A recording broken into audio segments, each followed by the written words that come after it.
¿Se ve? Sí, Bien. Bien, perfecto. Bueno, buenos días. Continuando con este seminario de emergencia en salud mental infanto-juvenil y sujetos y sistemas, ustedes ya tuvieron la reunión anterior, ¿no es cierto? Lo que era la emergencia y la urgencia en la Guardia General y aquellos cuadros que podrían constituir una urgencia barra emergencia según las características y forma de presentación. Y también se puso a disposición una escala de rápida aplicación en guardia, ¿no es cierto? O en cualquier tipo de atención que incluya en la historia clínica una forma rápida de hacer un examen psíquico básico que les permitiera a ustedes tener indicadores de alguna perturbación en el campo de lo psíquico. ¿Está claro hasta acá?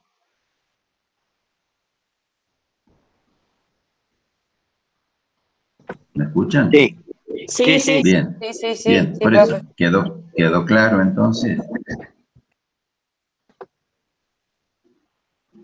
¿Quedó claro? ¿Sí? Sí, Bien.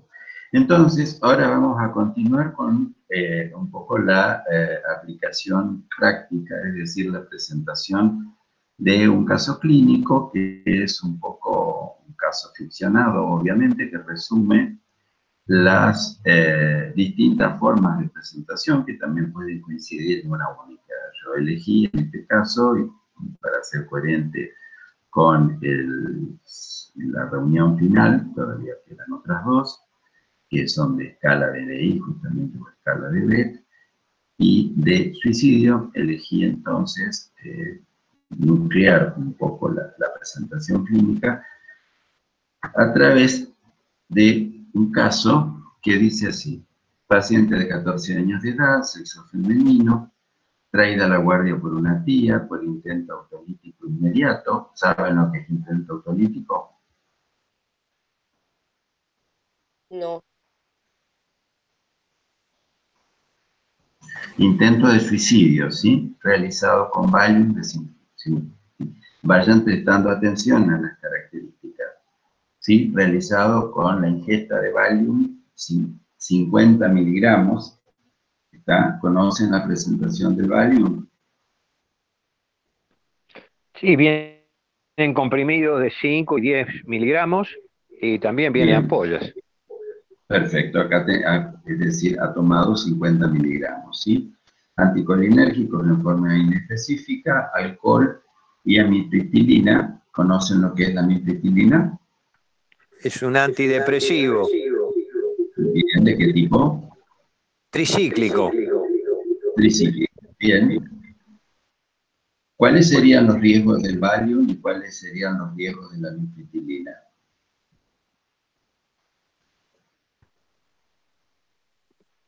la amitriptilina puede llegar a producir hipersensibilidad, también a nivel de cardíaco, en pacientes que tenían problemas cardíacos podía producir bloqueos, insuficiencias arteriales a nivel coronario. Bien, y fíjense, 400 miligramos. ¿Saben de cuánto viene el triptanol?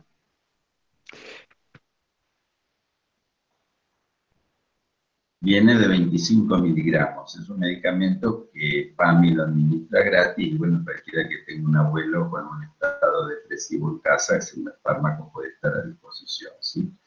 El mayor efecto de riesgo de la nitroglicerina es que es fuertemente arritmógeno, entonces mata por arritmia. Estamos en 400 miligramos. Presentan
fracasando en las últimas pruebas y actuando desafiante con los profesores. Presenta ideas de fracaso e inutilidad con pérdida de los intereses vitales. Anedonia y retracción social. ¿Saben a qué refiere anedonia? Incapacidad de satisfacción. ¿Cómo? Perdón. Tristeza. Tristeza, incapacidad de satisfacción. Que no puede... Haber perdido las ganas de hacer las cosas que habitualmente hace. Bien, es decir, hace referencia más que nada a la capacidad de sentir placer o experimentar placer o motivación o gratificación, ¿sí? Vamos a los antecedentes. Padres separados hace 2 años, figura paterna maltratadora a ella y su madre, ruptura de una relación de 1 año hace 30 días. La madre encontró picadura de THC, es decir, de marihuana, hipotiroidismo diagnosticado recientemente y la joven se ha negado a tratamiento. ¿Sí? ¿Está claro hasta acá? Sí, sí. Bien. ¿Qué edad tiene esta chica? Dijimos 14 años, ¿sí? De acuerdo a las etapas de la adolescencia, ¿en qué etapa se encuentra?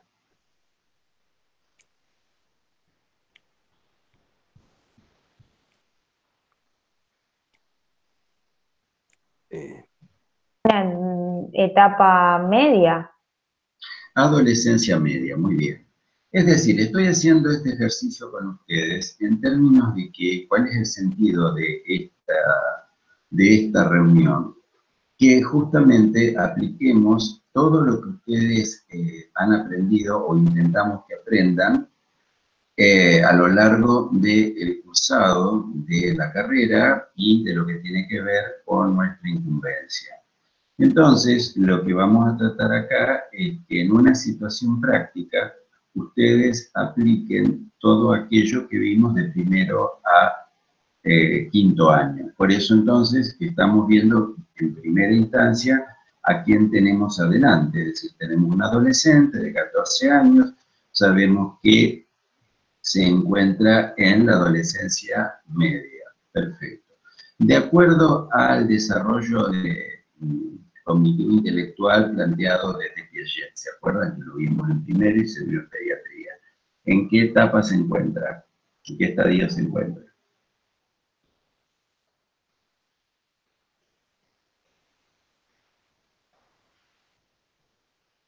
¿De qué estadio del pensamiento?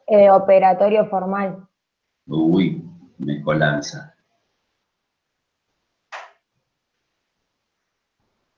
Formal, lo acepto, está bien, muy bien. ¿Y qué más? Lógico formal. Entonces, en el lógico formal, ¿qué tipo de pensamiento debe estar instalado y predomina a la adolescencia media? ¿Pensamiento? Ya tuvimos el mágico, el sensorio motriz, el mágico, el concreto, y ahora entonces, ¿cuál va?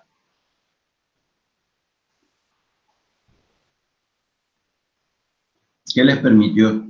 ¿Cómo? Sí, es lógico, sí, pero ¿cuál? Es lógico formal, y el pensamiento que predomina, ¿cuál es? ¿Qué les permitió a ustedes pensarse y decidir estudiar medicina? Pensamiento abstracto, perfecto. ¿Está claro entonces? Y desde el punto de vista del desarrollo libidinal, ¿dónde nos encontramos?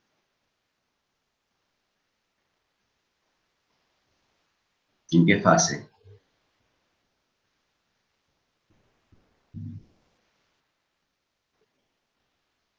¿Se acuerda que veníamos con lo oral, con lo anal, faliculetral, latencia y? Adolescencia. Un estadio genital. Genital, fase genital, perfecto. Bien, entonces ya tenemos ubicada acá a nuestra joven, ¿sí? Bien. Entonces, ahora nos detenemos y hacemos un pequeño parte para establecer algunos parámetros relacionados a la evaluación en la situación de emergencia, ¿sí? Esto en parte lo vieron ustedes ya en la reunión anterior, tengo entendido, así que lo voy a pasar rápido, ¿sí? Entonces, este es el compendio para la guía clínica para el tratamiento de los trastornos psiquiátricos del American, que requiere establecer los objetivos de la evaluación. Entonces, esto es de mayor especificidad, ¿no es cierto? Esto sería ya en una etapa posterior, porque ustedes si se detienen a esto, después veremos qué pasaría en la urgencia. Pero hay que plantea establecer la presencia de un trastorno mental, obtener la información para realizar un diagnóstico diferencial, incluyendo la información de fuentes colaterales, piense con que un niño está joven, identificar objetivos a largo plazo para el seguimiento. Esto es para una etapa posterior, obviamente, que es la situación con la que se van a encontrar ustedes. Recordemos que ustedes están en una guardia general, no están en una guardia especializada. ¿Está claro? Bien. Sí. Sí, sí. Bien, clarificar el ámbito y el objetivo de evaluación antes de realizar una interconsulta. Bueno, ¿dónde esto está ocurriendo? En la Guardia General. ¿Van a requerir una interconsulta? ¿Qué tipos de interconsulta van a requerir ante esta situación? Lo vamos a ver después. Proporcionar respuestas específicas y claras a los demandantes sobre la interconsulta clínica. Bueno, veremos a ver qué es lo que ocurre con esto. Respetar la relación del paciente con el médico que realiza la interconsulta y fomentar la resolución positiva del conflicto. Tenemos que tener en cuenta en el contexto de la evaluación dónde ésta se desarrolla, si es en el contexto hospitalario, en el ambulatorio, domicilio, escuela, puede ser en correccionales, puede pasar que estén en ambulancia, tengan que ir a una cárcel, a un lugar de menores, contexto forense. Valorar si el contexto atiende la necesidad del paciente, es decir, si el paciente pueden dejarlo en casa o no. Este caso, esta chica, ¿la dejarían en la casa si ustedes hubieran ido en una ambulancia? No. La trasladaríamos al centro. Bien. Documentar los factores del contexto que pueden limitar la evaluación. Puede pasar que alguien diga, no, ya se le va a pasar y se quede en casa. ¿Está? ¿Se entiende? Que, bueno, ahí se entraría en otro tema que ya sería del orden médico-legal. Profe, sería lo que en el libro habla de internaciones voluntarias o impuestas. Y sí, miren, ahora vamos a ver bien la pregunta. Utilizar el contexto hospitalario para optimizar la seguridad y conseguir observación intensiva y continua y permitir el tratamiento multidisciplinario y la toma de decisiones en colaboración. Esto es en el caso de que ustedes estén en un servicio, ¿sí? Implicar a la familia y a los allegados y estar atento a los conflictos que puedan interferir en el apoyo. Y para ejemplificar esto no voy a usar demasiadas palabras, sino les voy a recordar, sigan las implicancias del caso Maradona. ¿Sí? ¿Me siguen? Sí. Sí, profe. Sí, lo seguimos. Bueno, están al tanto de cómo ha seguido todo eso, ¿no es cierto? Ahí está una psiquiatra, un neurólogo, un médico, un abogado, los hijos. Bueno, ¿se entiende lo que trato de decir? Y de cómo el entorno no permitió un buen tratamiento. Por eso les digo, es decir, piensen en ese ejemplo para esto que hablábamos anteriormente. ¿Sí? Es decir, implicar familia, llegado y atento a los conflictos que pueden interferir en el apoyo. Hago particular hincapié en esto, que es lo que preguntaba recién la compañera, me dice, esto requeriría una internación compulsiva. Considerar también los aspectos de la historia del desarrollo del paciente que pueden estar asociados a un mayor riesgo de padecer enfermedades psiquiátricas, ¿está? Es decir, podemos estar ante el caso de una situación ya de esta joven podría tener alguna patología preexistente en el campo de lo psíquico, con lo cual esto se agravaría, ¿está? Para eso, recordemos hace mucho tiempo, hubo un caso famoso en los diarios de la ciudad de Rufino, no voy a dar nombres porque, de una joven con un cuadro de TGD que apareció suicidada, etcétera, que no quedó claro si era suicidio, crimen, etcétera, ¿no? ¿Estamos hasta acá? Sí, profe. Bien. Yo les pregunto si estamos, lo voy a seguir haciendo tipo muletilla, pero es para ver si se sigue viendo todo y no aparecen dificultades, ¿sí? ¿Cómo vamos Se ve perfecto. ¿Cómo vamos a clasificar a las emergencias infanto-juveniles? Es decir, todo esto para que ustedes puedan pensar la situación que se les presenta. ¿Está claro? Estas son las herramientas que tratamos de darles para que ustedes puedan pensar y tengan elementos para hacer la evaluación lo más eficaz posible. Entonces, estas emergencias pueden ser resultantes de una situación afectiva reciente.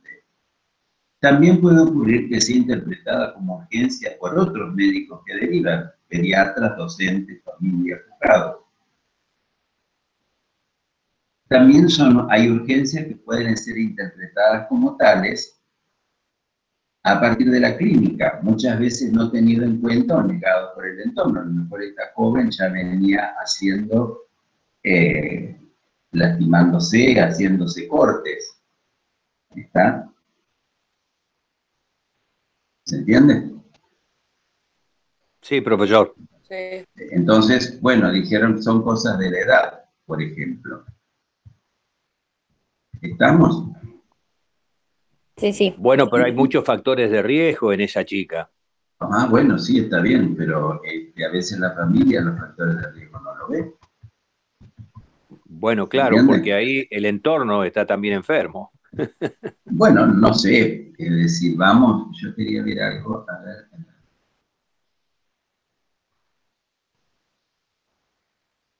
Porque a veces tomo un power y a veces tomo otro.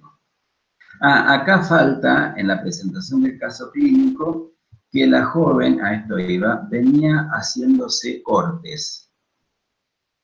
Está, a ver, antecedentes. Está, no está en esta presentación del caso, pero me parecía que faltaba. Esta joven ya venía con cuestiones autolesivas. ¿Está? O sea, se infería daño a sí misma. Sí, se hacía cortes en particular. ¿Está? ¿Me sigue hasta acá? Sí. Entonces, ahí ya tenemos signos de alarma, pero que no han sido tenidos en cuenta o han sido negados por el entorno. ¿Está?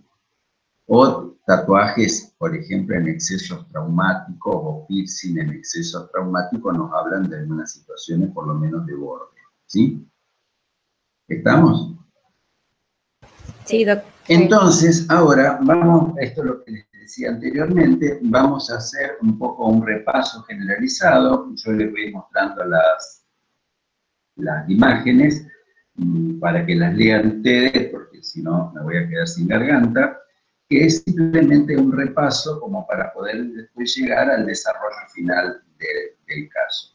De todas maneras, importa muchísimo acá, ustedes son médicos y van a estar en una guardia general, reitero, no son psiquiatras, ni psiquiatras en formación. Entonces, vamos a lo que les va a tocar resolver. ¿Cómo se imaginan que llega este paciente? Le llega a ustedes. ¿Cómo lo ven?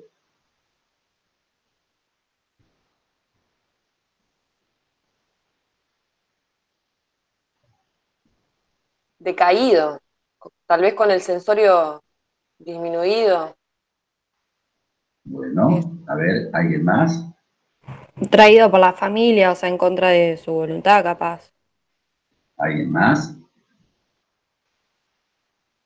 Puede tener las capacidades disminuidas o no, dependiendo cómo esté en ese momento el paciente. Bueno, ¿alguien más? Trato de hacer esto un poco interactivo, chicos, para que no sea una cuestión monótona que yo recite, que no es lo habitual. Cuando este seminario se da presencialmente, lo doy yo y me acompañan emergentólogas, que bueno, no han podido estar porque están en mesa de exámenes, entonces conversamos acerca de la práctica y la experiencia en la emergentología y la psiquiatría y la emergentología, pero bueno, lamentablemente las condiciones son estas. ¿Qué más? Tal tal vez ¿Hay en una crisis, con violencia o con furia. alguien más? Y doctor, Iba a si... venir. no, ahora Gastón habla. Sí, adelante. Si tuvo un exceso de benzodiazepinas, puede ser que venga con el centro respiratorio deprimido, entonces tal vez puede venir con asistencia respiratoria. Hay que ver, o sea, cuándo las consumió y cómo se encuentra en este momento. Bien, perfecto. Es decir, ¿qué palabra le pondrías prácticamente a eso, clínicamente hablando? ¿Cómo te llega esta paciente? Con insuficiencia respiratoria ¿Cómo definís el o cuadro deprimida. global? ¿Cómo de riesgo de insuficiencia respiratoria y depresión del sensorio? ¿Cómo lo llamás Exacto. a eso? ¿Cómo lo llamás? Y ¿Cómo lo llamás?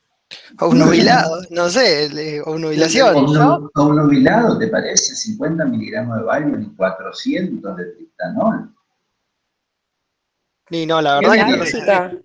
¿Cómo puede te estar llega? estuporosa. ¿Es tu porosa, te parece? Y si le ponemos un gradito más todavía en la clasificación. Y en coma. En coma, chicos, esto entra en coma.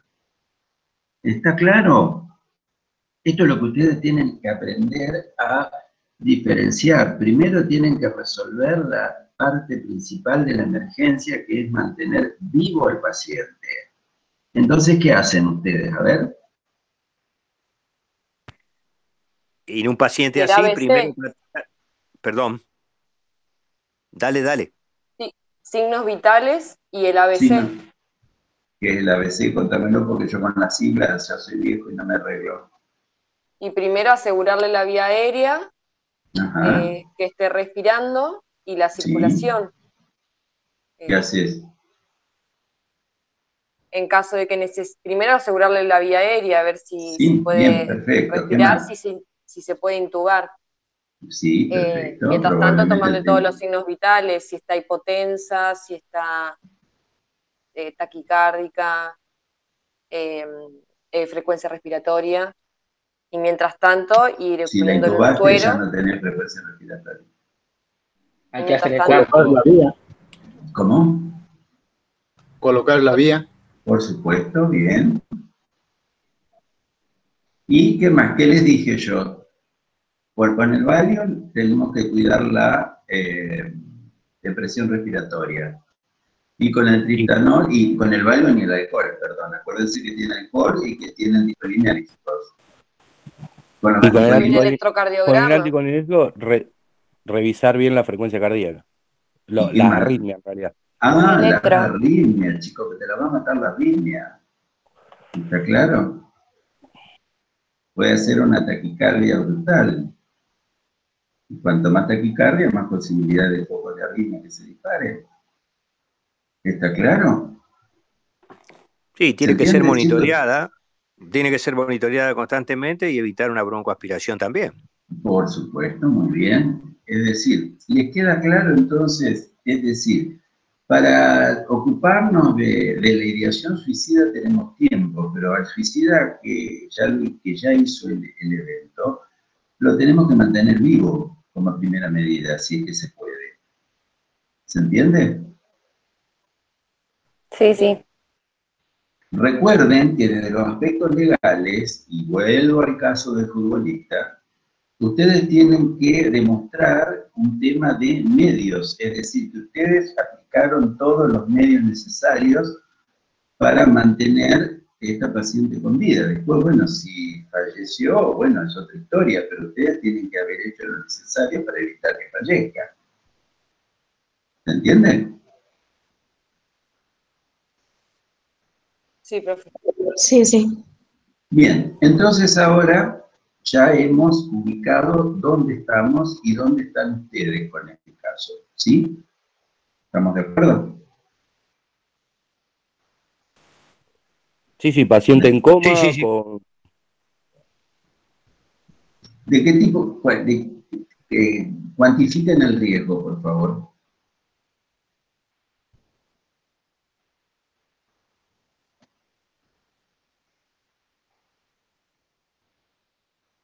¿Leve, moderado, alto o severo? Severo. Severísimo, decía yo. ¿Está claro? Sí, esta es una paciente que podríamos decir que está en peligro de muerte.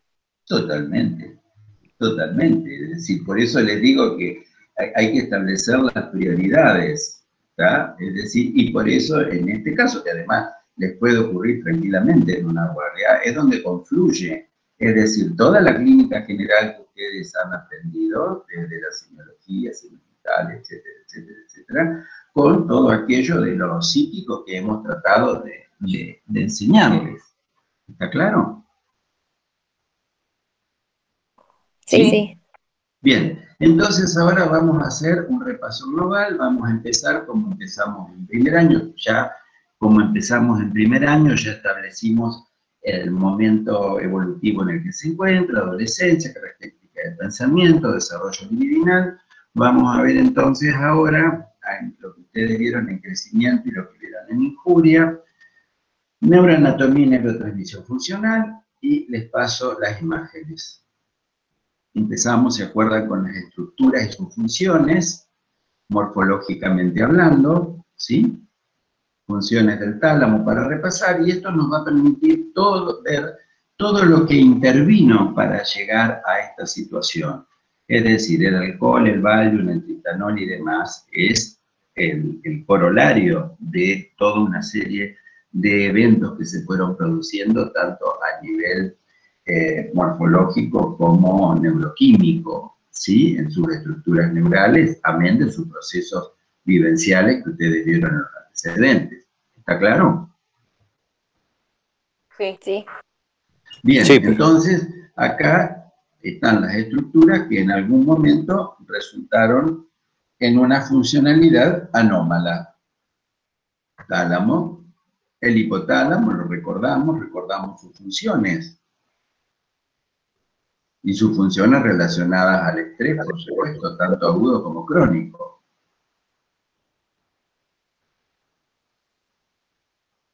¿Con qué se encuentra vinculado?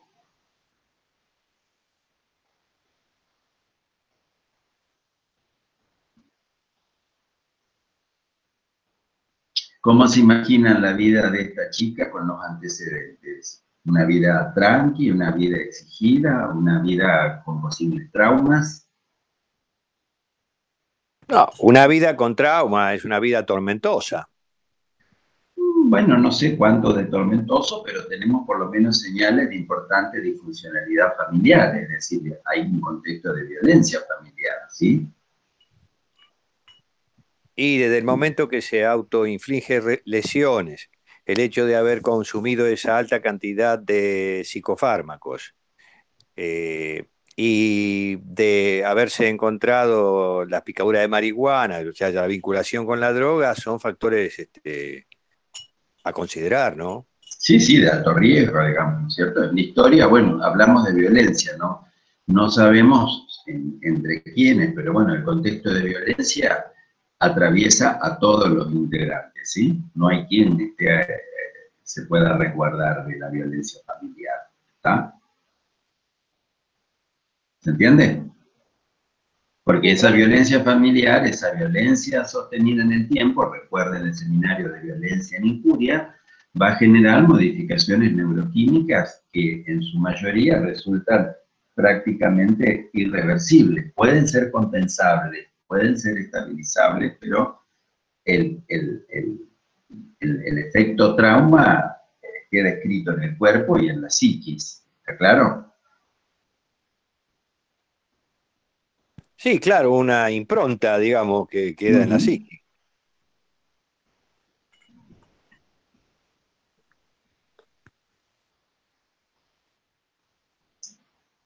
Fíjense, reacción de alarma. Si esta alarma ha sido prolongada en el tiempo, obviamente va a generar un corrimiento de los sistemas, ¿sí?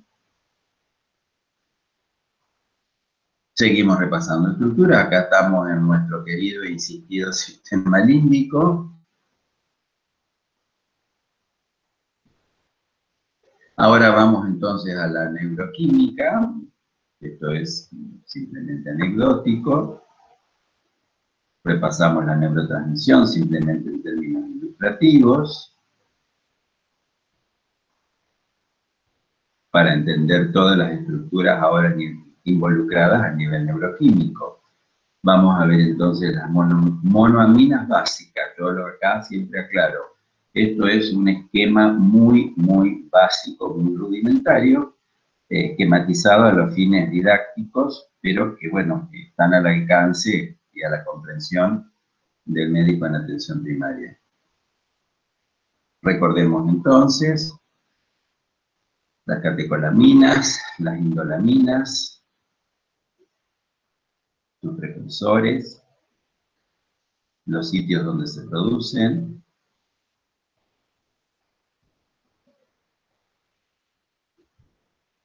las funciones de las catecolaminas. Estamos hablando de las funciones normales.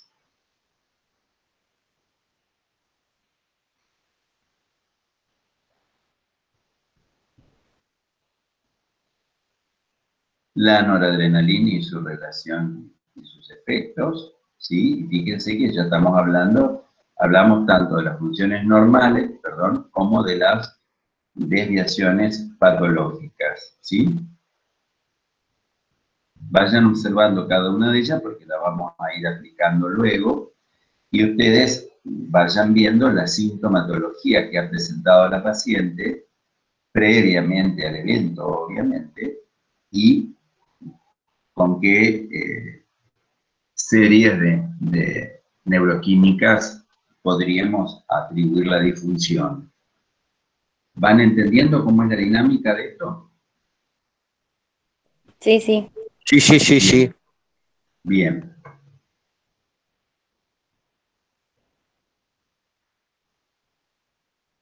Ahí arriba NA está mal puesto, es NT, neurotransmisión. NA es un error. Estamos hablando acá de lo que ocurre con el bloqueo de la vía dopaminérgica que se relaciona con los desórdenes afectivos y esquizofrenia. ¿Está? El NA, olvídense ahí. Hablamos de la feniletilamina, ¿sí? Una sustancia derivada de las catecolaminas, particularmente sí, de la noradrenalina, y estas son sus características. Una anfetamina endógena, muy frecuente, que esté aumentada en episodios psicóticos agudos.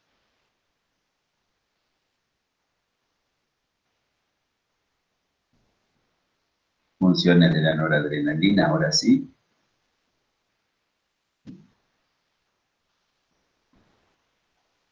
Cuando está excedida en su función y cuando está disminuida en su función. ¿Sí?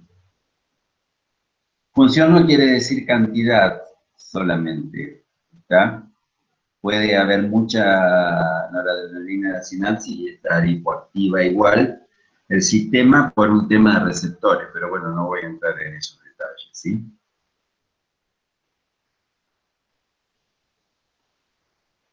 Vemos la dopamina, sus funciones, qué pasa cuando su actividad está aumentada, es decir, en el hipertono, y qué pasa en el hipotono, fíjense. ¿Está claro hasta acá? Sí, profesor. Vamos al grupo de las indolaminas. Acá están sus precursores, metabolitos activos.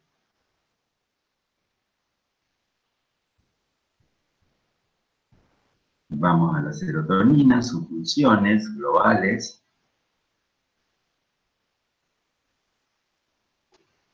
Con qué cuestiones patológicas se relaciona. ¿Sí?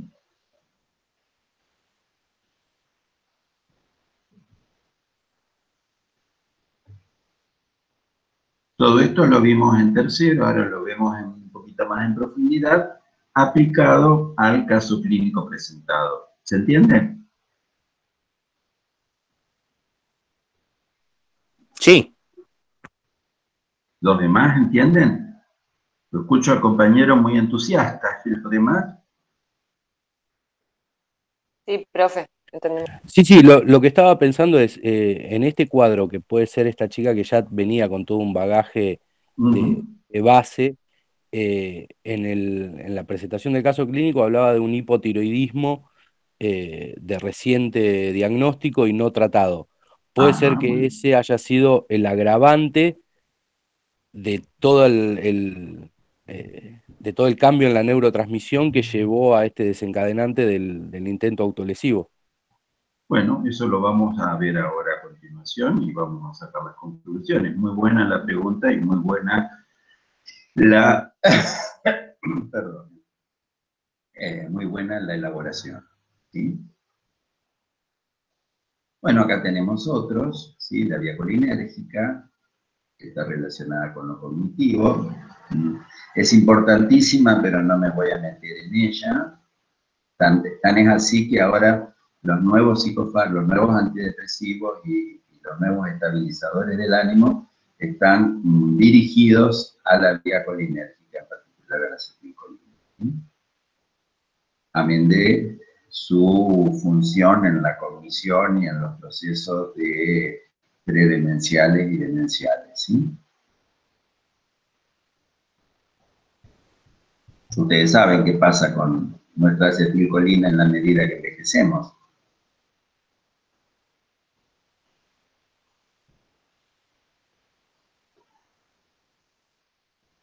¿Qué le pasa a la acetilcolina?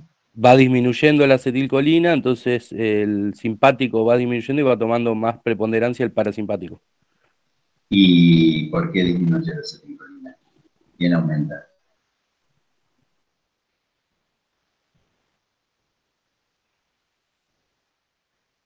La acetilcolinesterasa aumenta con la edad, ¿verdad?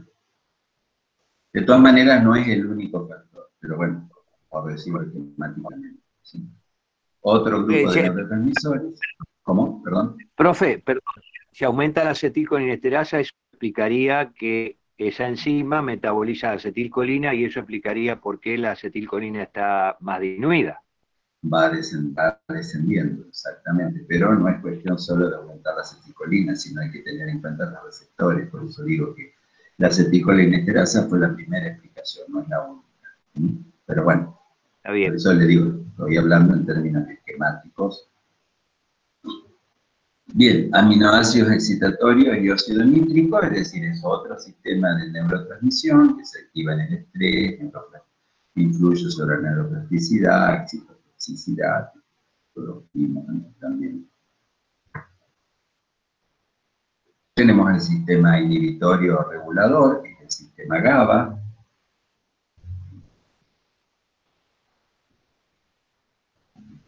¿Sí? Justamente uno de los sitios de acción de la benzodiazepina.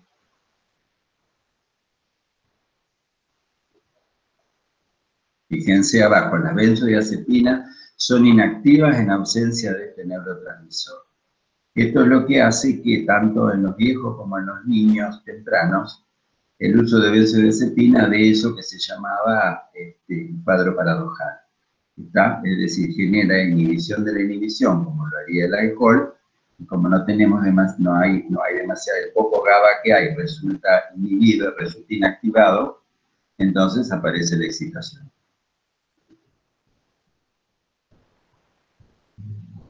Bueno, los excitatorios, que probablemente en esta chica deben haber estado a full además. ¿Está? No porque le exciten en sí, no porque sean responsables en la excitación psicomotriz, sino que aumentan en la excitación psicomotriz y dañan la sinapsis.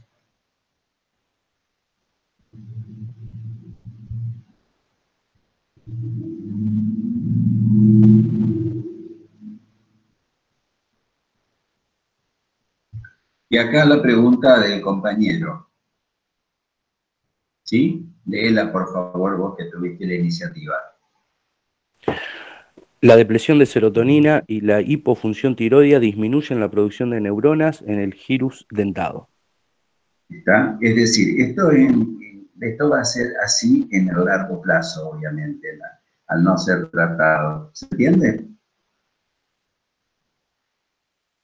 Sí, por eso entonces el hipotiroidismo se tomaría como un factor desencadenante del evento, con todo el bagaje. Desencadenante le aporta lo suyo, no sabemos desde cuándo está hipotiroidea, porque ha sido diagnosticada recientemente, ¿tá? Pero sí lo que se intenta decir con esta frase, lo que se intenta decir que es muy importante tener el eje tiroideo a punto, justamente por esta función vinculada a la relación con serotonina y la neurona del virus dentado, como la resistencia al tratamiento farmacológico. Es decir, el paciente con hipotiroidismo no tratado presenta mayor refractariedad a los tratamientos psicofarmacológicos y, por supuesto, es decir, mayor vulnerabilidad para el desarrollo de depresión si es que todavía no la tiene. Si la tiene, aumenta la refractariedad y se vincula y se relaciona a la depresión resistente. De hecho, muchas veces, como coadyuvante en los tratamientos, se ha dado T3. Es decir, por supuesto, esto en trabajo interdisciplinario con endocrinología. ¿Está claro? Sí, corregir la parte endocrina para...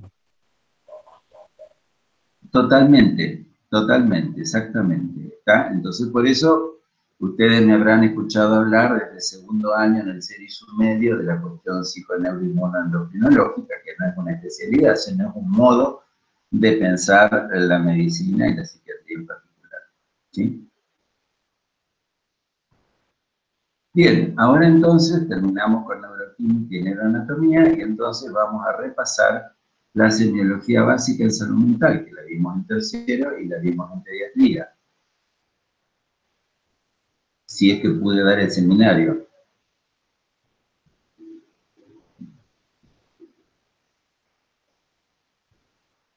Vayan observando, es decir, las características cognitivas que presenta esta chica, qué es lo que está desviado, qué es lo que está corrido del lugar.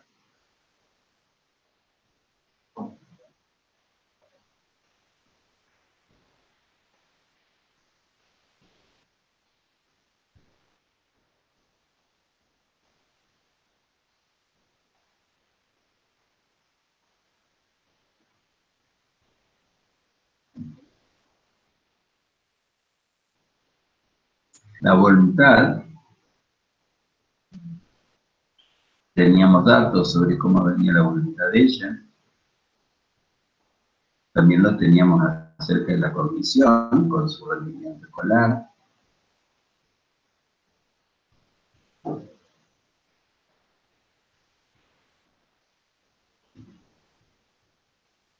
Repasemos la afectividad evidenciada en la presentación clínica.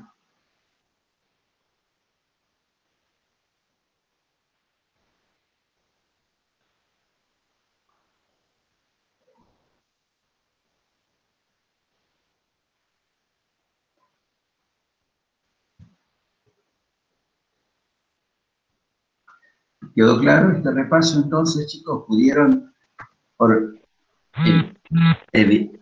evidenciar en la presentación del caso clínico, hipotetizar sobre algunas cuestiones vinculadas a la neuroquímica, a la actividad de las estructuras y su correlato en la semiología. Sí, por supuesto, porque si bien antes no se hablaba de los neurotransmisores, hoy en día se da mucha importancia y de acuerdo a eso también en el contexto clínico de un cuadro depresivo, por ejemplo, los neurotransmisores juegan un rol importante, si bien no es lo único, pero sí pueden explicar la signo-sintomatología del paciente. Sí, y además, fundamentalmente nos van a permitir evaluar el riesgo. Fíjense que por ahí en algunos momentos aparece particularmente la serotonina vinculada a la ideación suicida, ¿sí? Bien, entonces ahora vamos a entrar en cómo armamos todo terminamos de integrar un poco todos estos conocimientos. Nuevamente, esto es un esquemita así muy básico, con los famosos diagramas de Venn, pero que entiendo que tiene una función didáctica que por lo menos les va a ayudar a ustedes a ubicarse y a graficar. Como ven, tenemos un círculo vinculado a serotonina, otro a dopamina y otro a noradrenalina. Zonas puras y zonas de intersecciones dobles y triples, es decir, múltiples. Imagínense que si agregamos todos los otros grupos de neurotransmisores, bueno, nos va a quedar un patchwork. ¿Está claro hasta acá? Sí. Bien. Sí, profe. Entonces, ahora vamos a revisar, es decir, lo que dijimos antes lo aplicamos acá. Serotonina, ahí tienen las funciones. Noradrenalina, ahí tienen las funciones. Y dopamina, ahí tienen las funciones, aplicadas ahora a este cuadro. ¿Me siguen? Sí, sí. Bien, entonces ahora vamos ya a empezar a hablar de cuestiones sindrómicas. Es decir, conjunto de signos y síntomas constituyen un síndrome. Entonces vamos a lo depresivo, vamos a lo ansioso y vamos a lo psicótico. Espectro depresivo, espectro ansioso, espectro psicótico. ¿Está claro? Sí. Bien, en ese espectro de lo depresivo, fíjense que encontramos la depresión, el trastorno obsesivo compulsivo, la esquizofrenia. En el espectro vinculado al ansioso tenemos la ansiedad y la depresión, que yo siempre digo que son primas hermanas, donde está una está la otra. La enfermedad psicosomática, la ansiedad generalizada y el trastorno de ansiedad crónica. Y en el campo de lo psicótico tenemos la depresión también con síntomas psicóticos, es decir, fíjense que todas las confluencias que tiene cada círculo, ¿está?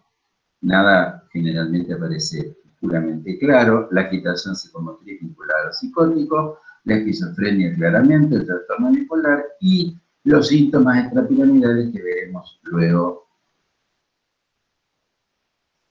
Entonces, seguimos afinando el lápiz, ¿sí? Y entonces ahora ya vamos a hablar más claramente que en el espectro depresivo vinculado a serotonina y a todos los cuadros, incluimos también la depresión mayor, la depresión psicótica y el suicidio. Lo mismo va a pasar con el espectro vinculado a ansiedad, va a incorporar la agresividad, la impulsividad, el estrés agudo, el trastorno de estrés y el pánico, con sus interfaces en donde ya también se mete en los otros sectores. Y en lo psicótico, la agitación psicomotriz, el delirio, la alucinación y la manía como ya manifestaciones superlativas. Estas serían las manifestaciones ya superlativas de cada uno de estos efectos. ¿Está claro?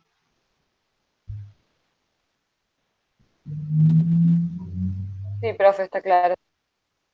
Yo les pregunto si está claro, porque como no nos vemos las caras, si esto fuera presencial, yo les voy viendo las caras y voy viendo el grado de comprensión que pueden manifestar, así que necesito el retorno del comentario de ustedes, ¿sí? Entonces, también vamos a utilizar este esquema para una aproximación farmacológica. Entonces, sobre el espectro depresivo y en parte también vinculado a serotonina, vamos a encontrar a los SIRS, ¿sí? Es decir, los inhibidores selectivos de la receptura de serotonina. Está, que también vamos a encontrar la sertralina, el clonazepam, el alprazolam y la levomepromacina. Sobre el espectro de la ansiedad, podemos utilizar el clonazepam, el lorazepam y el alprazolam. Y sobre el espectro de lo psicótico, utilizaremos el haloperidol, la levomepromacina, la risperidona, la olanzapina y el viperideno para contrarrestar los efectos piramidales, perdón. Y la difenidramina también. Hasta ahora habíamos visto que esto estaba esquemáticamente así, ¿sí? Bastante limpito a la vista. Lamentablemente, la realidad se nos presenta de esta forma. ¿Está claro hasta acá? Sí. Bien. Entonces ahora un mini vademecum, ¿sí? Vamos a ver acá la levomepromacina, ¿está? desde los 3 años, ahí tienen los miligramos, tienen un nombre comercial. Hay el Nocinan, creo que desapareció del mercado, ahora está el Togrel, pero en gotas no viene. Esto es específicamente para manejo de guardia y urgencia, tanto en niños como en adultos. Esos son los miligramos para niños. El haloperidol se usa mucho menos ahora, pero sigue siendo efectivo en el cuadro psicótico agudo, particularmente en adultos. En niños el tema de las diskinesias y la disquinesia tardía le han dado a un nivel controversial. La risperidona, nombre comercial se puede ser también el risperin, el risperdal, en fin, son nombres comerciales. Para niños, por supuesto, es recomendable la solución oral. 1 mililitro por 1 miligramo. ¿Está? La olanzapina, bueno, ese es uno de los nombres, también puede ser el de Molex. La olanzapina, acá la tienen, y tanto en la risperidona como en la olanzapina es conveniente prestar atención al QT, porque un QT elongado va a facilitar la aparición de extrasístoles y arritmias. La quetiapina, que es más nuevo, tiene efecto sedativo.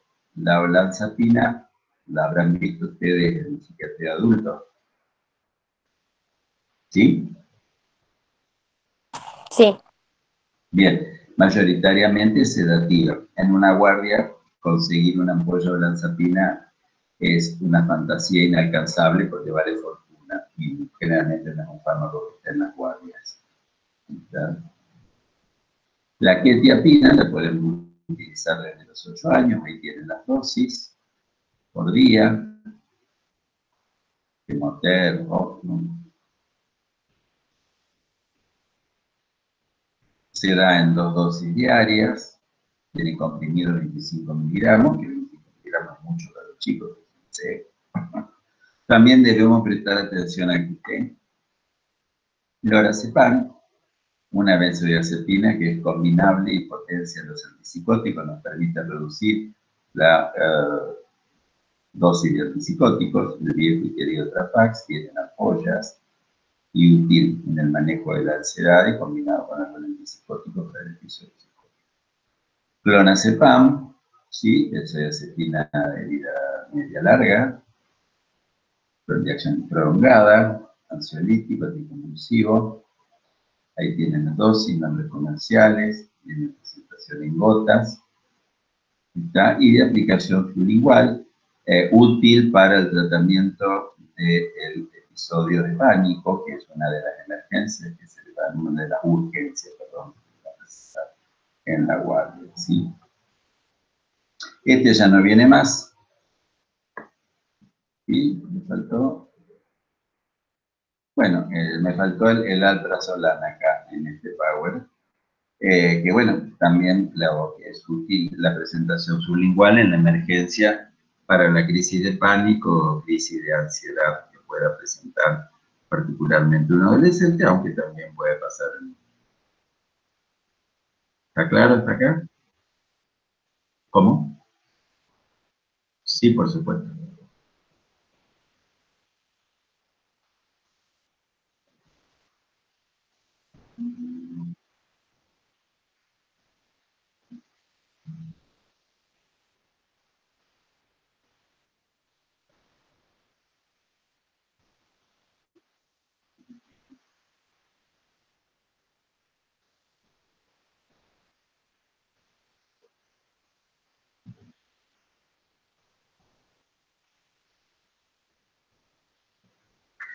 Sí, es decir, que ustedes en la guardia no van a tener mucha posibilidad de, si tienen la posibilidad de hacer un electrocardiograma, fabuloso, ¿no es cierto?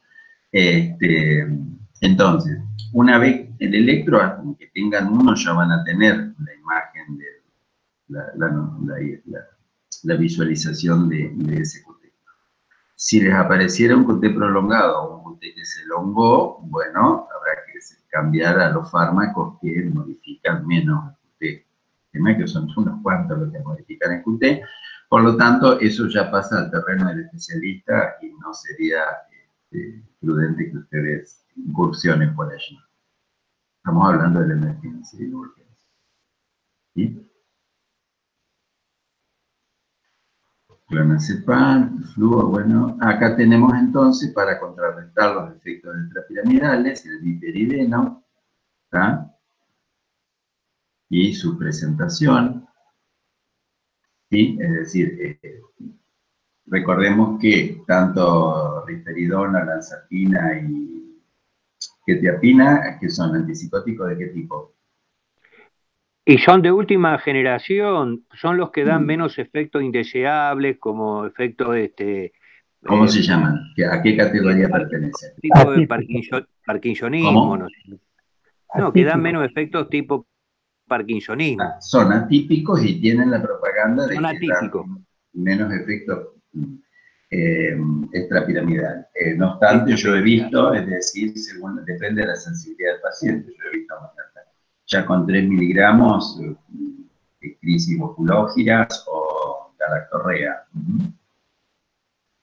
O ligera ginecomastia en pacientes con tratamientos prolongados, particularmente en los niños tratados tempranamente. ¿Sí? Y los otros, como el haloperidol, ¿cómo se llaman? No, el haloperidol es una droga antipsicótica, antes llamada tranquilizante mayor, pero es de la clasificación que se le dice típico. De los típicos, perfecto.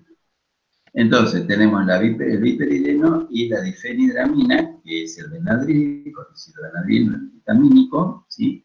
Que a su vez, como tiene un ligero efecto sedativo, puede ser de mucha utilidad. Se puede utilizar en comprimido o en ampollas, en el caso de la emergencia, por suero.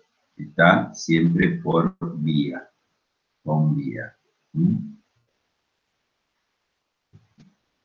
Bueno, como antidepresivos, pero en realidad esto es solo a título ilustrativo, porque ustedes en una urgencia no lo van a usar y no se lo recomiendo que jueguen a la aprendiz de brujo. Solamente ilustrativo, tenemos la sertralina, un nombre comercial puede ser el SOF, la sertral, viene comprimido de 50 miligramos, es un IRS muy noble, ¿tá? Pero como muchos IRS, ahora les voy a contar que suele presentar alguna pequeñita complicación. Entonces vamos a ver ahora las complicaciones que pueden derivarse del uso de psicofármacos, es decir, no prescritos por ustedes, ¿está? Porque ustedes van a estar en la urgencia y se van a manejar más o menos dentro de vademecum armado, que luego será en su momento, estoy esperando que me avisen porque va a haber una publicación de PFO respecto de ADMAR de emergencia. Bueno, ya está listo, estoy a la espera de la aceptación. Entonces, ¿pero qué puede pasar? A la guardia puede llegarle un paciente que ya está en tratamiento con su psiquiatra, que está internado, que está tomando medicación ambulatoria, ¿está? Y ya sea por un efecto colateral del fármaco, por un exceso de ingesta del paciente, como a veces suele ocurrir, puede presentar, en el caso de estar usando antipsicóticos, el síndrome neuroléptico maligno, ¿está? Que se va a caracterizar por estos síntomas: catatonía aguda, hipertermia, rigidez, deterioro cognitivo y falla autonómica. Lo puede producir mayoritariamente el haloperidol, lo puede producir la clonazepina, es decir, la etumina que acá está. Va a variar según el paciente y va a ocurrir aproximadamente dentro de las primeras 24 horas siguientes a la exposición del agente causal. Aunque esto no es así, porque es decir, si el paciente por su cuenta, o porque se modificó la prescripción, o porque se agregó otro fármaco que potencia lo que ya tiene, que a veces acá, a veces no, en la clínica general se critica la psiquiatría diciendo que los psiquiatras polimedicamos, pero realmente tenemos muchas veces que no existe el medicamento perfecto ni de especificidad absoluta, ¿está? Entonces, a veces necesitamos, la mayoría de las veces, la combinación de psicofármacos para abarcar los distintos espectros. ¿Está? Bueno, puede haber, tengan en cuenta solamente esto, cambios en el estado mental, cambios autonómicos y neuromusculares,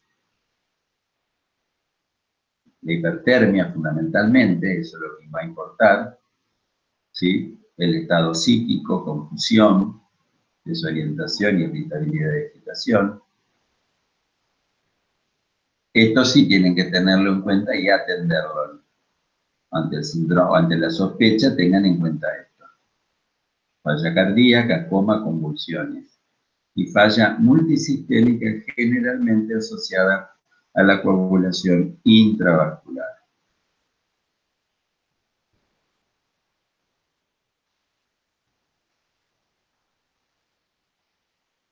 El diagnóstico fundamental lo van a tener por el antecedente de la toma de neurolépticos o psicóticos y por la hipertermia y por justamente estos signos musculares, mioclonía, rigidez, ¿está?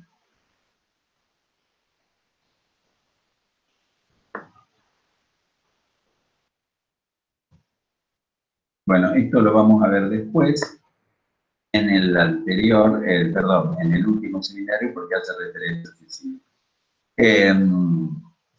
Cuando se me borró se ve que abrí otro Power, que son parecidos pero con temáticas más o menos desarrolladas. Pero bueno, acá también nos quedó el llamado síndrome serotonérgico.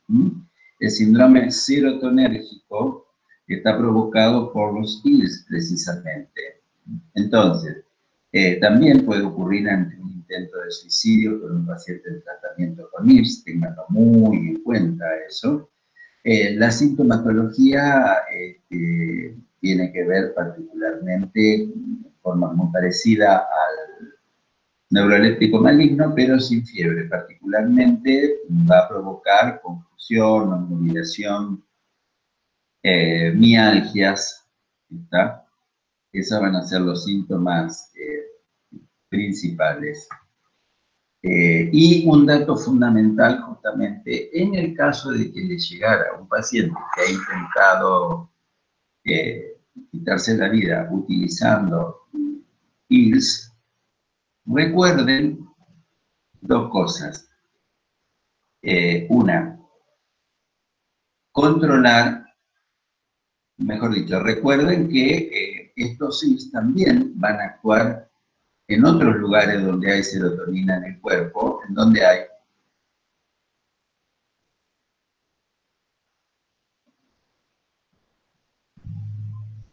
¿Me escucharon? Sí. ¿En dónde tenemos serotonina? Además del cerebro y del intestino.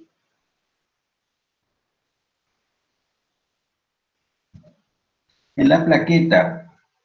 ¿Y en qué interviene la plaqueta? Bueno, la plaqueta interviene en el mecanismo de coagulación de la sangre. Interviene en el mecanismo del proceso de coagulación de la sangre. Exactamente. Entonces, justamente, los ILS pueden potenciar los anticoagulantes que esté tomando el paciente o pueden generar un proceso vinculado a la coagulación de la sangre, particularmente generando o coagulopatía por consumo o generando hemorragias por alterarse la coagulación. Por lo tanto, es muy importante recordar esto y en el paciente que ha realizado una ingesta masiva, que puede ser por sensibilidad o puede tener una enfermedad, un trastorno hematológico preexistente, realizar los controles sanguíneos, ¿no es cierto? Tipo coagulación, protrombina y algún otro de los factores. Por lo tanto, esto hay que tenerlo muy, muy en cuenta. ¿Está claro esto, chicos? Sí, profe. Sí, profe. Sí, sí. Bien. Entonces ahora vamos a hacer algunas preguntitas como para retrabajar el caso y a ver qué han aprendido, qué les ha quedado. Y lo que no esté, lo desarrollamos. Bueno, lean la pregunta Entonces, yo les voy a pedir ahora que traten de participar. ¿Quiénes están por la respuesta 1?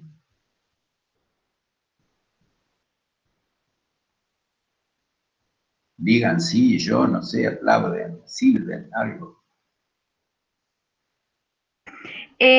Yo me tiraría por la respuesta 2 porque como hablamos de la etapa de la adolescencia en la cual se encontraba esta chica, vemos que el abuso de la marihuana hoy en día está muy visto.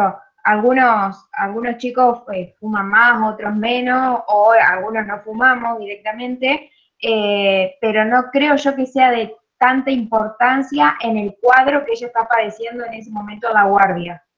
Más que nada por la edad. Bueno, ¿alguien más algo que decir? Yo coincido Bueno, también y que coincido con lo que decía Emilia, que por más de que es el consumo de una droga, pero no es, digamos, no le va a provocar la muerte a esta paciente el consumo de marihuana. Sí sería de muchísimo más importancia si estuviese consumiendo otro tipo de drogas ilícitas. Pero en esta, como no es una droga que genere la muerte de un paciente, por más intoxicado que esté, por eso yo lo pondría que es de relativa importancia, teniendo en cuenta igual todos los factores de riesgo que tiene, pero Bien. también lo tomaría como la segunda opción. ¿Alguien más? No, yo lo que quiero decir es que en la historia clínica lo que creo recordar es que hace 30 días de esto del consumo de la marihuana. Así que nosotros no sabemos. No. 30 días hace que empezó a tener cambios. La madre encontró, no sé quién encontró picadura de marihuana nada más. Bueno, No. la madre. Entonces no es preciso que haya estado fumando, sino que solamente encontró. Bueno, pero si la tiene encima, hay sospechas menos. Bueno, lo que Bueno. yo quería decir es que no sabemos a cuánto tiempo eso se remonta. Y si bien es cierto, el cuadro de ella es severo, es un factor más que en el caso de haber consumido, que no lo sabemos, también juega un rol importante, porque acá la respuesta me parece que es cualitativa más que cuantitativa. Es decir, eso de relativizar que la marihuana es una droga débil que no afecta a la parte cognitiva como tanto se dice, no es así, porque existen cuadros de psicosis producidas por marihuana. Bien, es decir, entonces vos te inclinás por la 1. Y en este O por caso, la 2. no, yo Por lo la, considero. por la 13 que no. Igual, No, la 3 bueno, la descarto. Está entre la 1 y la 2, pero me refiero que eso de la palabra gran importancia, yo le sacaría gran y diría de importancia, ¿no es cierto? Bueno. sería de gran importancia si si hay una evidencia firme de que ella consume y tiene un consumo constante de la droga. Si no, es de relativa importancia. Tenemos un dato aislado. Tendríamos que indagar sobre eso y ahí evaluar la importancia o no del consumo, es decir, de la sustancia. Bien. La pregunta obviamente tiene sus bemoles para justamente generar un poco el intercambio. La respuesta a considerar sería la 1. ¿Está? ¿En qué sentido trato esto? Por supuesto que es esquemático en un caso ficcional. De todas maneras, es decir, la marihuana, pese a la buena prensa que tiene, interesadamente, tiene toda una serie de cuestiones que generalmente no se dicen. Está muy vinculada, y lo he visto yo personalmente, en fumadores empedernidos. Lógicamente, acá no sabemos cuánto esta chica consume, pero, digamos, es un dato a tener en cuenta, no para matarla, sino para el desencadenamiento del cuadro. Muchas psicosis subyacentes, en realidad, terminan expresándose justamente por el uso de la marihuana y sobre todo de las variedades actuales que vienen, no es la que fumaban los aborígenes, esta viene bien modificadita genéticamente, por eso a mí me da mucha gracia cuando los pacientes dicen, no, que me va a hacer mal si es buena, es natural y es de la tierra natural, nada, modificada genéticamente, más todo lo que le ponen químicamente. ¿Está? De hecho, tienen combinaciones para fumar marihuana con cocaína, etcétera, etcétera. ¿Está claro esto entonces? Y por otro lado también el consumo prolongado de marihuana genera un síndrome que se conoce como un síndrome anhedónico, justamente, en el cual todo me interesa tres velines. ¿Está? Es como que hay una refractariedad a los estímulos del ambiente con torpor cognitivo. La idea de presentar esto era poder aclarar. Las conductas autolesivas a la luz de la evolución del cuadro. ¿Cómo lo ven? ¿Por la 1? ¿Por la 2? ¿Por la 3? ¿Por la 4?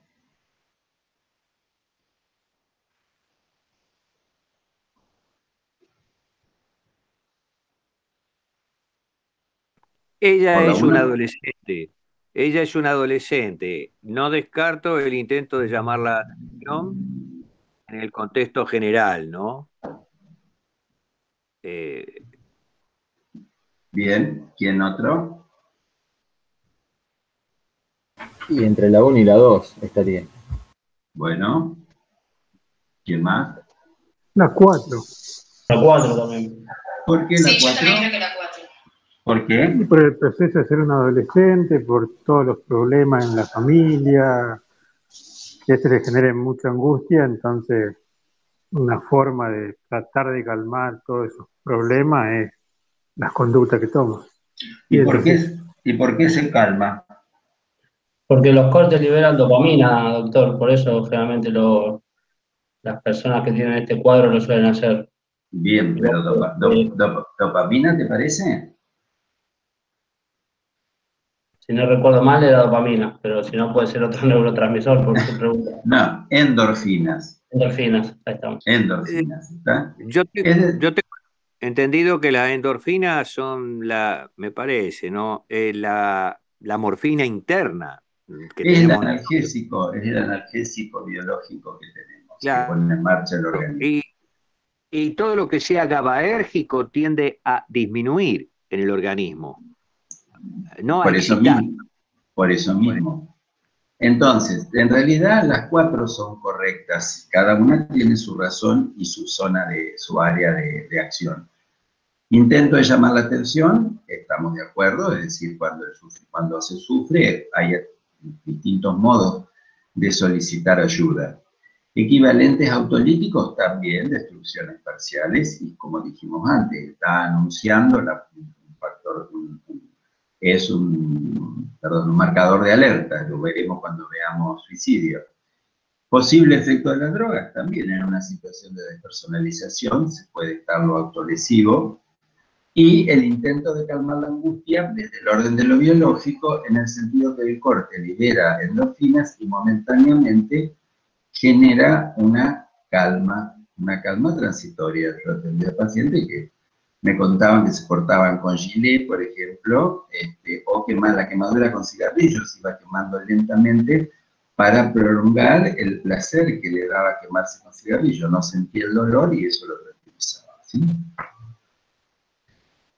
Bueno, está un poco larga. Los rasgos de violencia familiar observados afectan en forma leve, porque al separarse disminuye angustia y cesa el estrés, en forma considerable, aunque luego de la separación se producen modificaciones, ya que se producen modificaciones neuroquímicas, o en forma irreparable, por las modificaciones neuroquímicas producidas ante el estrés. ¿Qué dijimos ahora? Cuando vivimos violencia. La 3, porque deja una impronta la violencia familiar. Perfecto, bien. Bueno, tendría que ser por unanimidad. Verdadero. Tendría que haber cundido un grito de alarma, no sé cuántos quedan, un grito de afirmativo, digamos, ¿no es cierto? No sé cuántos quedan verdadero. escuchando. No sé cuántos están escuchando en este momento, pero bueno. Verdadero. Sí, es verdadero. Y yo considero Verdadero. que verdadero. Bien. ¿Y acá? ¿Quién está acá vinculado? ¿Quiénes? ¿Quiénes? ¿Quién está acá? Sistema límbico está involucrado. Sistema límbico y ¿quién más? ¿Y otra estructura importante? ¿No pertenece la amígdala ahí? ¿Y la amígdala dónde pertenece? No, yo creí que estaba dentro del sistema límbico. Y sí, está en el sistema límbico, por eso digo, el compañero dijo sistema límbico, incluye hipocampo y amígdala. ¿Y qué otra estructura además está conectada directamente con ellos, que está vinculado a este caso?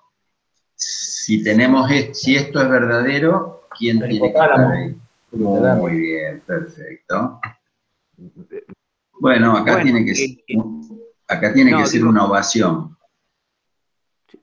No, yo lo que quería decir es que, bueno, uno dice el tálamo porque en realidad como núcleo de sustancia gris en realidad es como una especie de estación, porque ahí se interconectan. Sí, pero estamos hablando bien directamente al límbico. Sí, está claro eso, porque fue la primera imagen que vimos, las funciones talámicas, como filtro. Pero también tenemos que acá toda la constelación de síntomas y signos también se acompañan de la función hipotalámica. Por ovación, ¿qué neurotransmisor está involucrado predominantemente, de acuerdo a la clínica? ¿Cómo? Adrenalina. ¿Te parece? Predominante, sí, va a estar vinculada, pero uso el término predominantemente.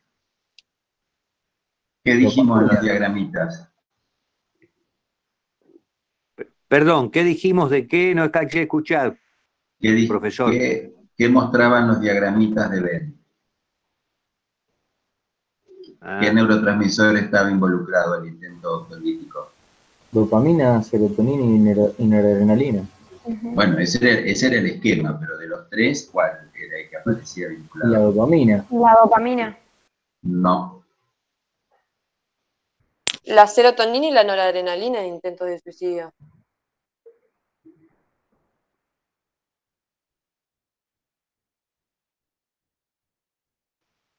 ¿Más la serotonina?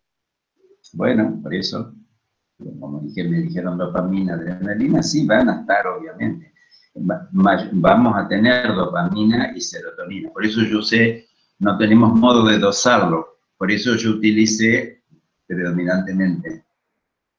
¿Entiendes? Claro, a tal punto que juega un rol tan importante la serotonina que, bueno, si tratamos el cuadro, cuando tratemos del cuadro antidepresivo en algún momento, de allí que han surgido los antidepresivos inhibidores de los receptores. Ahí van a tener, como les dije antes, van a tener que hacer la interconsulta con el psiquiatra infanto-juvenil, en este caso, para manejar la situación, porque la función de ustedes en la situación de urgencia o emergencia en este caso va a ser mantenerla viva. ¿Se entiende? Claro. Como no le van a dar ahora irse a esta chica hasta que no se termine de desintoxicar y demás. Si sobrevive, habrá que ver cómo sigue la historia. ¿Está claro? Como diagnóstico presuntivo, ¿trastorno de pánico? No. ¿Trastorno conversivo? No, porque el trastorno conversivo es histeria. No. Y acá me parece que lo pasamos de largo el trastorno conversivo. Inicio de un trastorno esquizofrénico, de una esquizofrenia juvenil o hiperfrenia, como la conozcan. No, tampoco. No, para mí no. No es psicótico. Bueno, les cuento que muchas veces las esquizofrenias infanto-juveniles, la esquizofrenia juvenil, la hebefrenia, debutan con un intento de suicidio. ¿Está? Son esquizofrenias que están subyacentes, o son psicosis que están subyacentes, y justamente como por ejemplo la marihuana la pueden poner en acción o cualquier otro uso de sustancias, ¿sí? Depresión, perdón. Como si fuera un gatillo, un trigger. Sí, un desencadenante. Depresión. Sí, estaba sufriendo depresión. Sí. Bueno. Lo que pasa es que tenemos que ver la evolución en el tiempo, no sabemos cuánto empezó. Estas sintomatologías son 30 días que se nota. Después hay que ver si había otros síntomas previamente. También para la esquizofrenia puede haber síntomas predictores que no se tuvieron en cuenta y luego se produce ante una situación determinada, se produce el desencadenamiento. ¿Sí? ¿Abuso de sustancias? Sí. Sí, muy Sí. bien. El abuso de sustancias puede provocarlo. ¿En qué fase?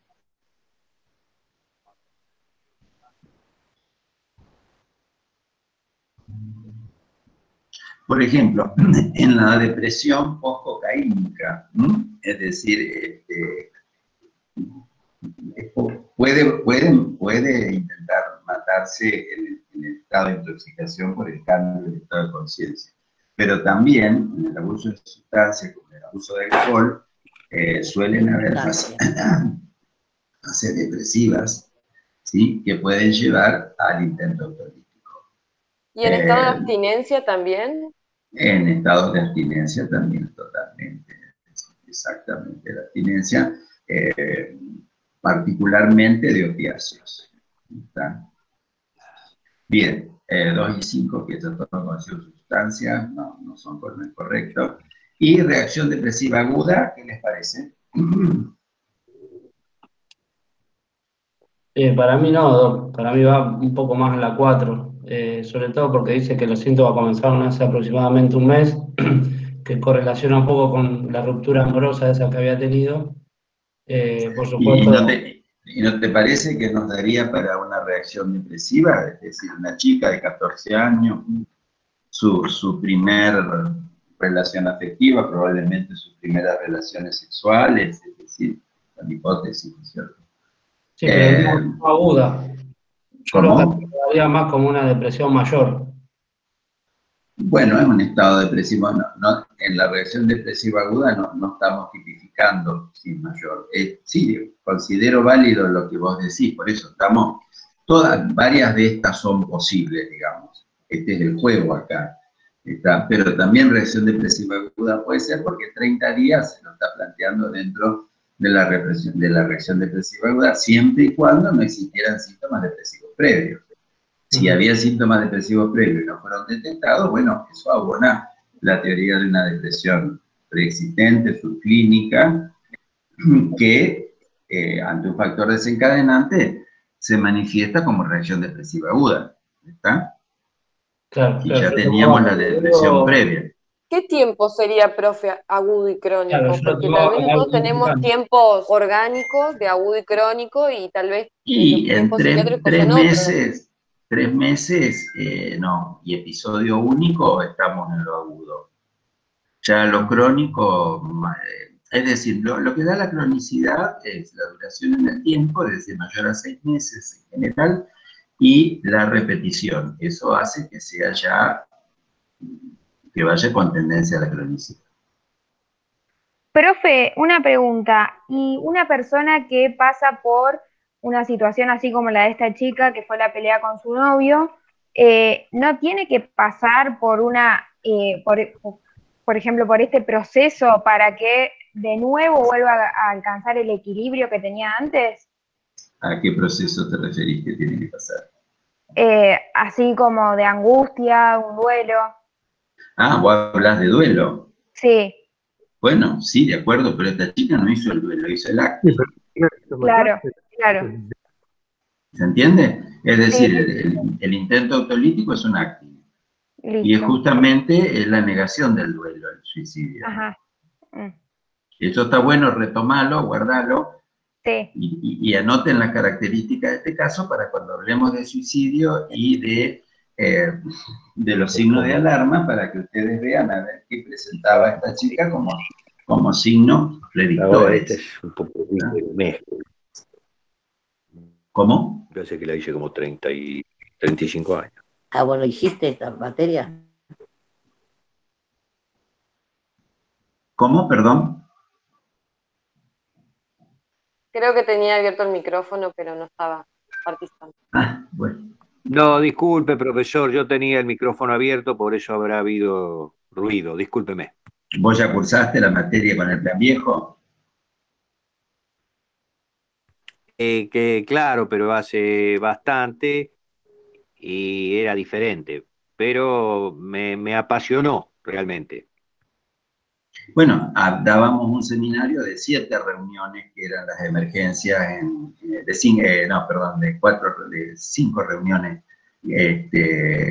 que trabajábamos la emergencia. La trabajábamos en otros aspectos también, digamos, que bueno, ahora no da el tiempo y la materia se daba de otro modo, se daba desarrollada in extenso y como un bloque. Ahora No, se da... incluso se hacían role-playing Sí, que ayudaban totalmente, mucho. sí, yo trabajaba justamente acá, trabajaba con role-playing, con distintos grupos, digamos. Bueno, pero el plan es este y me tengo que adaptar a las Sí, circunstancias. sí, por supuesto. Bien, para la evaluación del riesgo del caso, ¿qué prioriza? Escuchar e interpretar los Y no, porque antecedentes, la paciente, ¿no? y está en coma, ¿no es cierto? Muy bien. Los antecedentes registrados, el estado general del paciente y los signos vitales, si está solo acompañado, las sustancias ingeridas. ¿Qué prioriza? En este caso, el estado general del paciente y los signos vitales. Perfecto. Y la sustancia, Bien. bueno, la sustancia ingerida después se le hará un lavado gástrico o algo así. Sí, bien. Ahora veremos. Para indicar tratamiento inicial del caso, ¿qué hacemos? ¿Le damos benzodiazepina? No, si ya tenía un abuso. No. Ya tomó una bocha. Claro. ¿Le hacemos neuroléptico incisivo? No, tampoco, no te damos. ¿Y le hacemos un sedativo? Menos. No. No, solo internación para mí. ¿Antidepresivo? Y ahí completamos el cuadro, ya, ¿sí? ¿Indican internación? Sí, por supuesto. Y consulta con toxo. Y consulta con toxicología y, bueno, lógicamente después con el psiquiatra infanto juvenil. ¿Está claro? Bien, y ¿Está claro, chicos? Sí, una consulta. Sí, Sí, está está claro. claro. ¿Se pone, digamos, flumazenil también? Vos decís como bloqueando, como, sí, Como antídoto como, para las benzodiazepinas y el alcohol también. como antagonista de las benzodiazepinas. Claro. Sí, si lo tenés, usalo, por supuesto que sí. ¿Está? El Anexat, creo que es el nombre comercial, ¿no? Hace rato ya que no estoy en guardia, así que no me acuerdo. Claro, no, Lo que yo sé que no era de utilidad porque muchas veces tenía entendido que se usaba más que nada como para hacer diagnóstico en un coma que no se sabía el origen, porque es como que dura bastante poco el efecto antídoto y después el paciente a lo mejor vuelve a caer en somnolencia. Sí, además acá no tienen solamente benzodiazepina, ¿está? Sí, por Es eso decir, sobre lo otro. Bien. Así que, en general es preferible no agregar nada con todo lo que tiene. Ajá. Por eso la consulta con toxicología. Acá hay que lavar y lavar, que no me refiero a bañarla, me refiero a suero y complejo B en todo caso, ¿sí? Sí. Y mientras tanto extraer muestras, bueno, acá no tenemos datos de ahí, pero en realidad tenemos la amitriptilina, que también va a ser por su efecto serotonérgico, que tiene un efecto serotonérgico sucio. La serotonina también va a actuar sobre, la amitriptilina va a actuar sobre la serotonina también. ¿Está claro? Sobre la plaquetaria, que me refiero, ¿sí? Sí, correcto. O sea que puede generar una coagulación intravascular diseminada Diseminada también. o hemorragia totalmente, por eso se indican los controles hematológicos.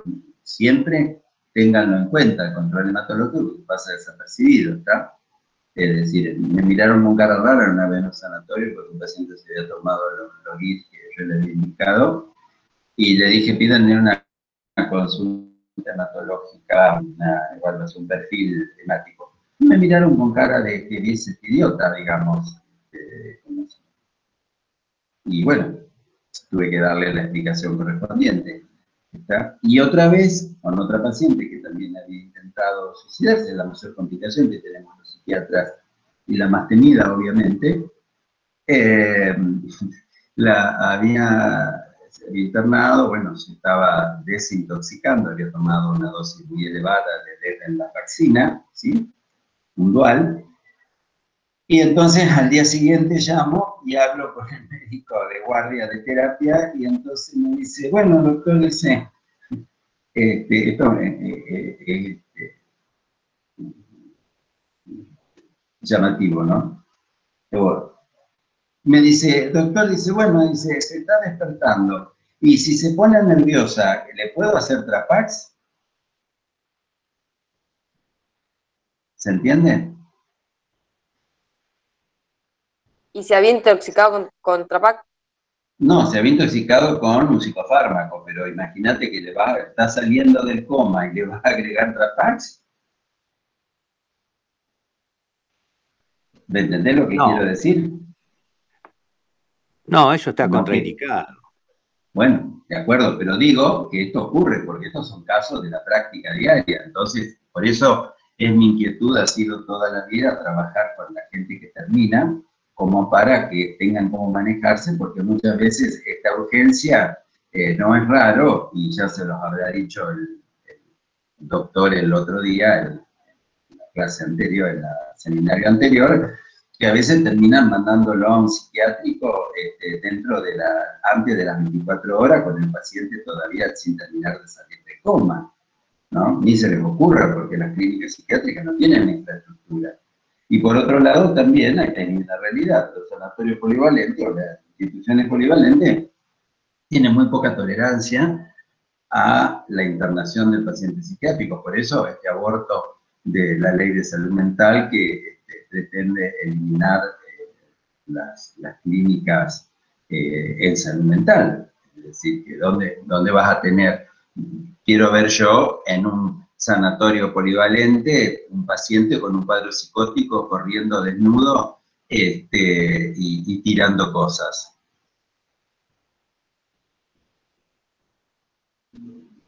El hecho de que estén separados es por el posible daño a terceros y por todo esto. Imagínense, no se trata de separar, es que si bien la psiquiatría es la quinta clínica internacionalmente considerada, acá solamente por cuestiones ideológicas todavía la psiquiatría no termina de estar valorada como corresponde, incorporada, por eso también es mi objetivo de estar en la currícula de primero a sexto año en lo que es mi incumbencia, aunque a veces traigo material del campo de la psiquiatría general, pero lo planteo la psiquiatría integrada a la clínica. Ustedes han visto que siempre lo he manejado integrado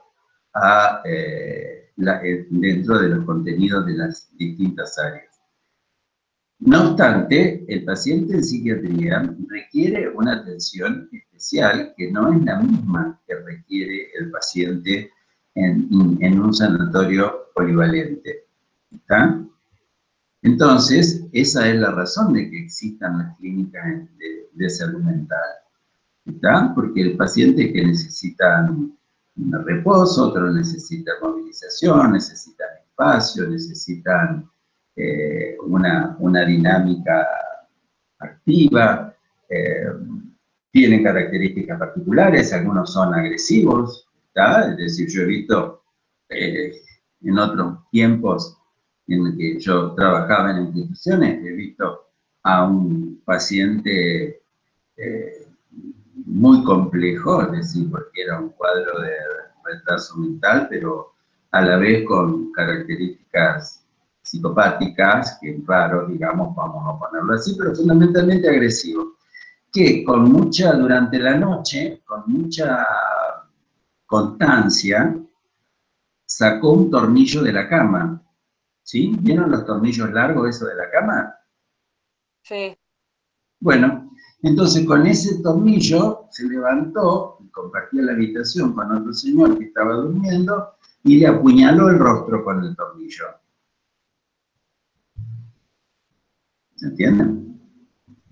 Incluso, profesor García Riera, Tengo entendido que en algunos institutos psiquiátricos, yo tuve oportunidad de estar en Buenos Aires, que los médicos solos no recorren, siempre van acompañados en general, porque puede ocurrir que, como usted dice, un paciente psicótico, como es una esquizofrenia, hay esquizofrenias que son muy violentas. Sí, totalmente, totalmente, totalmente. Es decir, imagínense pacientes con compulsiones sexuales, así que imagínense en un sanatorio polivalente un paciente masturbándose compulsivamente en el pasillo.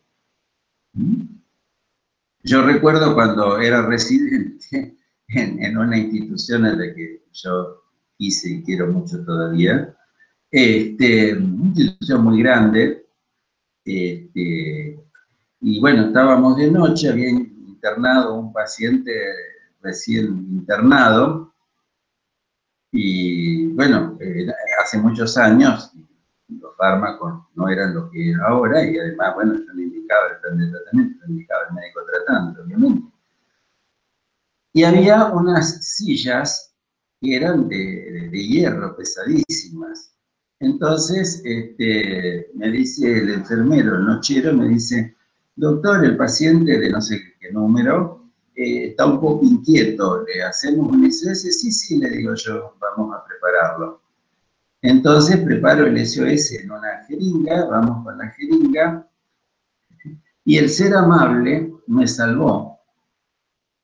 Cuando entramos a la habitación, le digo al enfermero que suponíamos que el paciente estaba en la cama, ¿sí? Yo venía atrás, unos pasos más atrás, porque me había demorado cargando la jeringa, ¿no? Y entonces escucho un grito y un insulto de alto calibre y un ruido metálico. ¿Qué había pasado? El paciente estaba esperando al enfermero detrás de la puerta con una de esas sillas pesadas y se la dio por la cabeza. ¿Se entiende? Es decir, si hubiera entrado yo, la ligaba yo. También he ligado puñetes de acercarme a preguntar cómo te llamás y partirme el labio de un trompazo. ¿Está? Pero bueno, es decir, hay que tener en cuenta que esas cosas eran también cuando no existían los fármacos actuales, los tratamientos, y también ocurrían en situaciones más bien de carácter asilado. Pero en general, no, esto no ocurre en las clínicas de salud mental, ¿está claro? No obstante, eso no implica que no haya que a veces reducir a algún paciente en estado de excitación, como puede pasar que les toque a ustedes en la guardia general vérselas con un paciente con un cuadro de excitación, ¿sí? Bueno, ¿es adecuado el uso de antidepresivos tricíclicos con paciente adolescente con ideación suicida? ¿Verdadero o falso? Verdadero. ¿Alguien más? No, no en el momento agudo, ¿no? Pero en un tratamiento posterior sí. Tricíclicos, ¿eh? No, es falso. Perdón, sí, falso. ¿Por qué?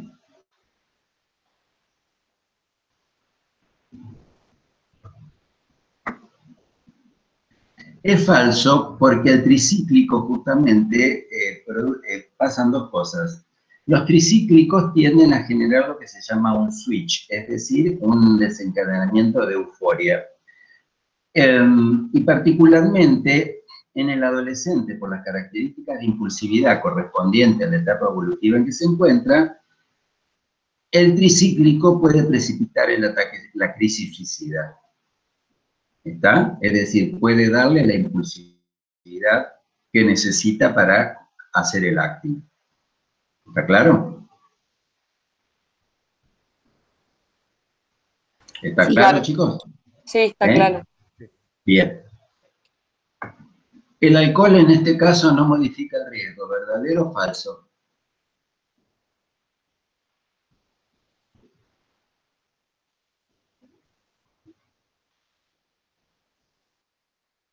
¿Cómo?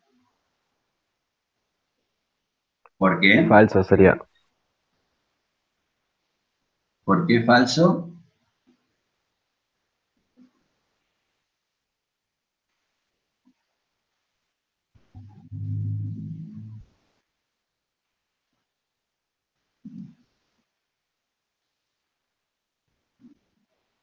Entonces, es falso, ¿no es cierto? No modifica, sí modifica el riesgo.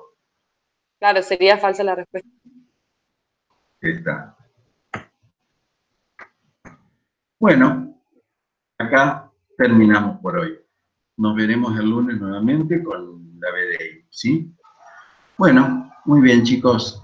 Gracias por su atención. No sé Gracias, cuánto... Doc.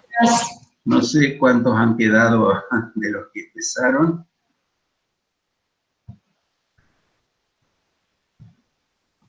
Y ahí nos vamos yendo. Bueno, muchas gracias, Bueno. Doc. Nos vemos la próxima. Muy buena clase. Nos vemos. Bueno, Chao, profe, me alegra gracias. que haya quedado claro. Bueno, Gracias, chao, profe. chicos.